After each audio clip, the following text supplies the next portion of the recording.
Hey guys, welcome to the Aeroponic Tower channel. Today we're going to be talking about growing turnips, specifically indoors. So moving forward with this channel, just so you kind of know how to navigate the information, we are about to ramp up into gardening season, and I grow on the towers, both indoors and out. I grow using permaculture techniques in my edible landscaping and my permaculture potager. I grow the things I can't grow on the towers in raised beds. And I do a lot of other things like mushroom farming and just outside of the box ways to grow food using simple, sustainable systems that can be grown in most spaces. So small spaces, large spaces. My yard is large. We're at 13.5 acres, but it's mostly forest. So how do we grow a ton of food in a small space? Right? And how do we do it in a way that isn't requiring a ton of work and isn't requiring constant inputs? So that is what this channel is about. Now, I also breach out into simple living and sharing some of our simple living. We live in a very small cabin, and the gardens may be complex in that there's a lot of food and there's a lot of different ways I grow food, but all of those ways fall into that simple living category. So I'm intentionally placing food right outside my front door because it's easy to see it and it's easy to manage it. I'm intentionally growing on the towers because I can grow an enormous amount of food in a comfortable environment where I don't have to be out in the rain to harvest, right? I can grow, or in the cold. You can't grow in the cold here. So I can grow food all year round. So that's what I'm doing on this channel. So I'm going to categorize the content a little bit better for you guys. So some videos will be specific to growing one food on the towers because I do focus a lot on the towers because that is how I grow the majority of our food. This is how the towers are how I replace the grocery store and provide the most abundance year round. I'm going to label those under the Tower Garden Tidbits playlist. So if you want to go over, if you're curious on how to grow cauliflower, I'll be making videos on cauliflower, and that'll be under the Tower Garden Tidbits section. My goal is to get 1 or 2 of those videos out a week. It'll depend on what's growing because I want to share it in real time because that's when real issues come up and real growing challenges and real growing successes, and I can show you guys those in real time and answer a lot of questions that way. The other content, if you've been here a while, you know I like to do sort of a vlog hybrid where we're talking about the towers and doing some educational things, but more in a real life setting where I'm doing a lot of different things with the towers and I'm cleaning them and maybe making something with them for dinner. Those will continue to stay.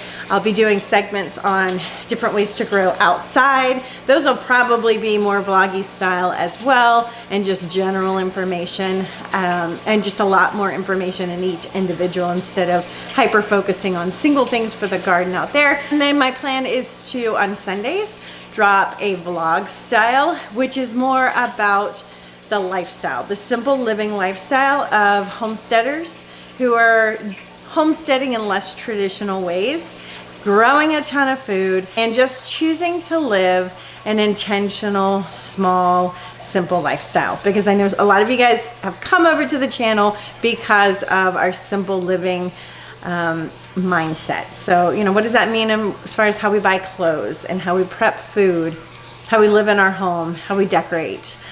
The things we do, the adventures we take. We get to take a lot of adventures. You'll get to see a lot of those on our Sunday vlogs. And with that, we do a lot of primitive camping. And how do we do that with homegrown food? I live a plant-based lifestyle. So how do I, take that concept to the woods when we're sleeping out in the forest, all of those things. So those will be on the Sunday vlogs, probably not every Sunday, but if you're interested more in the simple living side, those will drop on Sundays.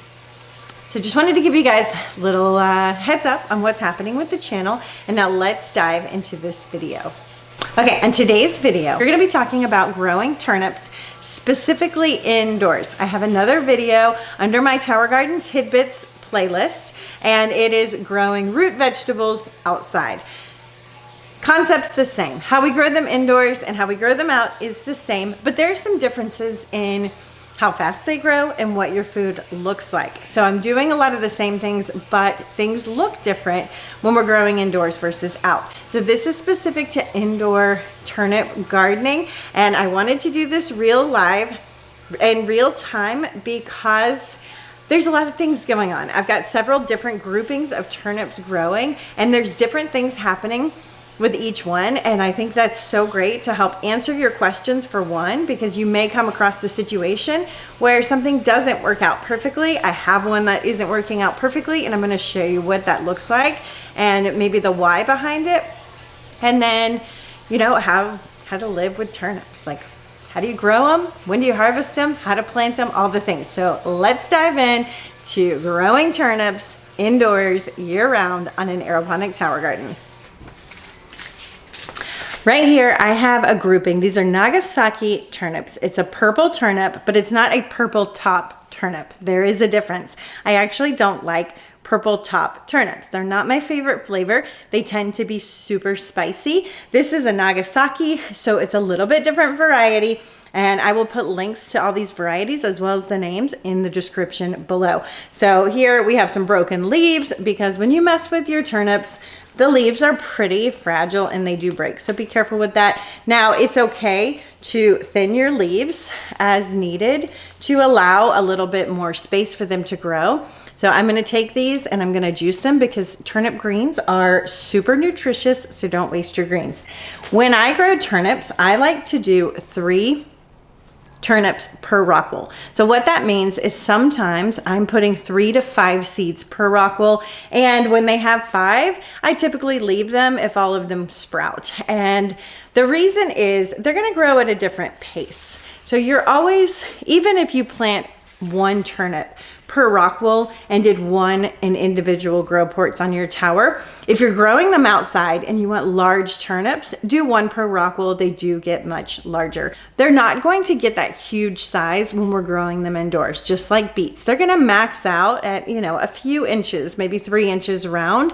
And whether you're growing them 3 at a time or in individual grow ports, they grow at different paces. And what I mean by that is some turnips are going to get bigger than others faster. I don't know why. It's just the mechanics of what's in the seed and how quickly it grows. So I grow them in groupings of 3, the max 5, and some of them are going to stay small while the first ones get large. So here you can see I have this nice size turnip here. This is, I can barely wrap my fingers around it, and it's grown bigger than the one next to it. The one next to it is about half the size. And then towards the back, we have a third. And this one here is just getting started. Okay, and so as I harvest this large one, it's going to give more room to the other 2 so that they can have time and space to get a little bit larger. So we get an interval harvest by planting them this way. I like to harvest my turnips maybe this big, so that one I'm almost touching all the way around like this. I like them about this big. I feel like that's the max you can get on a tower without leaving them there for a really long time, and we want to be eating our food fast. Now, I could harvest this now if I wanted to eat a turnip. I have a ton of produce right now, so I don't need this, so I'm going to let it continue to grow. But I would say the max you're going to get out of them indoors is about this size. I don't know. I'm 5'4", whatever my hand size is. I wish I had a better example, like 3 inches diameter. How about that? So then what you're gonna do is just cut this one at the root. And you're going to take the ball root. So we have a root here. This is the root, the turnip root that grows above the soil. And then it has the feeder roots. We're just gonna cut it right here and take our turnip and leave the rest in the tower. That could encourage some greens to grow from the base of your root bed where that turnip was. If you cut it pretty close to the bottom and don't leave any of this top root, it rarely tries to grow anything back. It's almost like you can shave off the roots and get the entire purple turnip here, and then leave the roots behind, and they will just die off or just sit there and they're fine. Then we allow the other ones to continue to grow. They're gonna grow another couple of weeks. You should be able to harvest those, take out the whole thing and start over. So that's how we seed them. To manage them, I just go through, and if they've got some bad leaves, I pull those off. If they've got some broken leaves, I'm gonna add those to my green juice or to my smoothie. And if I feel like they are getting a little too shaded out, and I'm gonna show you an example of one like that, then I will thin some of the greens intentionally just to allow more space for them to kind of grow.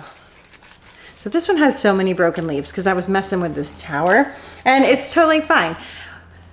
Sometimes when the greens are too big, all the energy is going into the greens and not the turnip as much. So by pruning back some of your leaves, you can help to encourage the bulb to get bigger and stop putting so much energy into the leaves. So there's no harm done in taking all these broken ones, but I certainly should be more gentle with my plants. When I move them, I can tell because this is quite a lot of leaves. So we're gonna put this back in, and I'm gonna show you a few other examples of what to expect, how to plant these out, and different varieties you can grow. Now this one is growing in a net pot.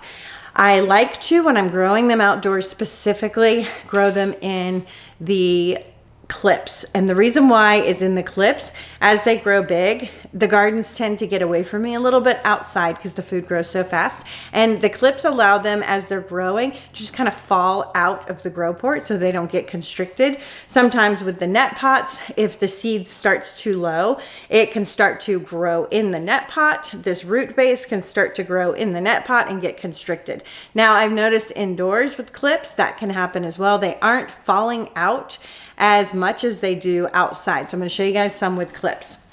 So point to that is, no matter what you're growing them on, make sure this upper bulb isn't growing in your net pot or in your grow port. We want that above the net pot and above the grow port and just kind of hanging out of the tower. So here we have turnips on a clip, and these are growing great. This is a pink one. You can see both of the turnips there.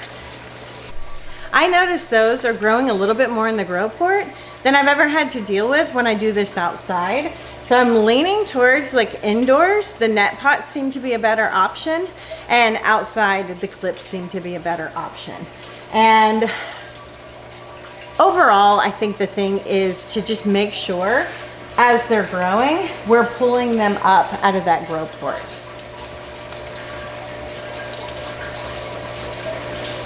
So I just did that. I pushed the rock wool off of the root a little bit and just made sure they were above that grow port. And they're doing great. Now this turnip, we have some problems here.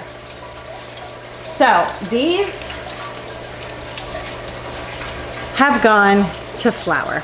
This is a flower right here, and it's starting to bloom. We don't want that. I don't think, yeah, the other one is starting to produce a flower as well. Why did that happen where the other ones aren't? Something stressed this plant. When plants prematurely go to flower, they're trying to spread their genetics and carry on life. And it happens when plants get stressed. So I always say don't eat more than a third of a plant at a time, because what it can do is cause it to get so stressed that it will either stop growing or it will start to produce a flower and go to seed because of that stress. My guess is this garage has been really cold, and then all of a sudden it got really warm in here because we're having really warm temperatures outside, and that told this plant to produce seeds. It's very, very common in spring gardens outside for that to happen. You can start your spring crops, think everything's growing amazing and it's so beautiful, and then you get a couple of hot days and your plants are like, whoa, panic, and they start to produce flowers. It's one of the reasons why spring gardening can be really tricky for people outside. You can lose a lot of food to this. I'm in a garage where I run heat, and I run AC in the summer for the purpose of growing food, but it's not perfect because it is a very large building with really high ceilings and doesn't stay at a steady pace. So that's what happened. So what do? You eat them. I will toss the bulb into whatever. I might eat them raw, dipped in some hummus, and I will juice the greens. It's not wasted. Just wanted to let you know like what that looks like. Okay, and here's another one. This has some brown leaves, totally normal.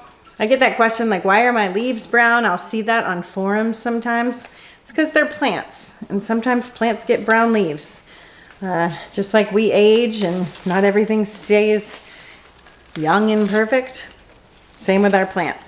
So we just clean them up. This one is the same variety as that one that's blooming. This one's interesting because we've got a nice size bulb here, but all the other ones, 1, 2, 3, 4, 5. There's 5 extra, so I seeded this one a little too heavy, first off, causing a little bit of stunting in some of those. Like I mentioned, 5 is pushing it. 5's like the max. All right, and here's one more just so we can finish this conversation. And again, I broke leaves, so we have lots to juice. We have some yellowing leaves. We're gonna pull those off, and we have 3 bulbs in here. A couple of them getting larger. This one is not trying to flower, so I don't have to worry about this one.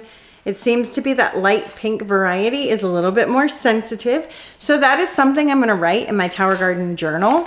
And you can find this in the link below. And it helps me because I'm not gonna remember this.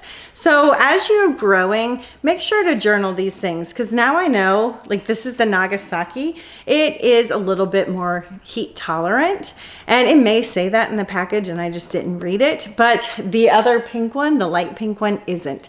So that light pink one is one that I may want to grow outdoors in season so that it gets ideal temperatures, or instead of that fluctuating, because it isn't that it's too hot for turnips, it's that it was really cold and then got hot. That's the problem, and that's what will happen in your spring gardens if you put food out too early. So just be mindful of that. So it might be one I want to grow outside in the season, or keep in this garage and grow when the temperature is more stable and I'm running the AC, because it will be more stable once the AC is on here. But I'm going to track that in my journal under my turnip section so that I know, like, and how do you get the most food? You plant the right things for the right environment at the right time. And we push the limits and how many seeds we start to see what that max is. And all of that information goes into our journal so that when we go to plant these things, as we get better and better in our skills and we get more experience, we are getting the most food out of our towers. So make sure to download your Tower Gardening Journal. It's set up to follow my interval planting methods and plant you some Nagasaki turnips. They're incredible. I have some white turnips. I'm gonna go on a hunt. If I find them, I will show them to you, but they grew way slower indoors, which is another thing. These 2 varieties, they grew well indoors and grew pretty quickly. The white turnips have grown incredibly slow indoors. So I'm making a note of that. It might not be worth growing the white ones over the winter. I'm gonna stick to the ones that did really well, and then the white ones did incredible outside on my towers. So those are ones I actually just started the seeds that we will be growing outdoors.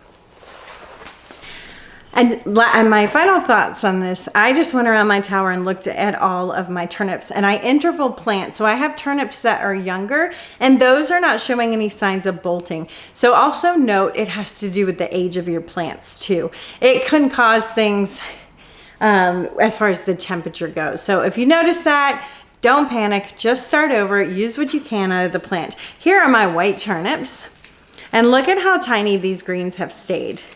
And this is a smaller white turnip, and the greens typically are smaller, but these have just grown a lot slower than some of the other ones. So I don't know. I'll probably still grow them because why not? They're so cute. But I did find this variety to be super tiny with the greens, definitely slower. I just wanted to show you guys. Thanks for joining me on this Tower Garden Tidbits, Growing Turnips Indoors episode. I will see you on the next.